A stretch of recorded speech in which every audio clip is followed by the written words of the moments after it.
হেরে গেলেও বিজেপি হারিয়ে যায়নি বললেন সুকান্ত মজুমদার।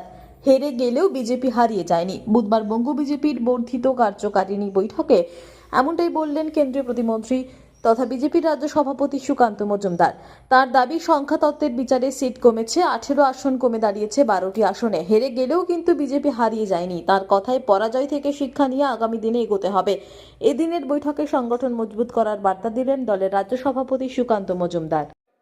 সকলে মিলে পরিশ্রম করেছি, অক্লান্ত পরিশ্রম করেছি। আমাদের সিট আমরা 12টা পেয়েছি। সংখ্যাতত্ত্বের বিচারে দেখতে গেলে 18টি আমাদের সিট ছিল, সেখান থেকে হয়তো আমরা 12টাতে পৌঁছে গেছি, কিছুটা পিছিয়ে গেছি। সেটা অ্যাকসেপ্ট করতে বা গ্রহণ করতে আমাদের কোনো অসুবিধে নেই। কিন্তু আমার যেটা মনে হয় যে গণতন্ত্রে এটা ঠিকই যে জয় পরাজয় ঠিক হয় ভোটের মধ্য দিয়ে, এটা 100 ভাগ ঠিক। কিন্তু তার সাথে আমার যেটা মনে হয় যে এই সাময়িক পিছিয়ে যাওয়া, যেটা অনেকে বলছেন যে বিজেপি হেরে গেছে, আমার বক্তব্য বিজেপি হেরে গেলেও বিজেপি হারিয়ে যায়নি।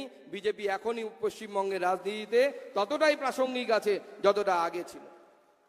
এবং তার সাথে সাথে আমার মনে হয় আমরা এই আমাদের পরাজয় থেকে যে শিক্ষাগুলো, যে জ্ঞানগুলো আমরা পাবো, সেটাকে সামনে নিয়ে আমরা সামনের দিকে এগিয়ে যাব। এবং আমাদের কার্যকর্তারা এবং আমাদের কর্মী সমর্থকরা নিরলস পরিশ্রম করেছেন।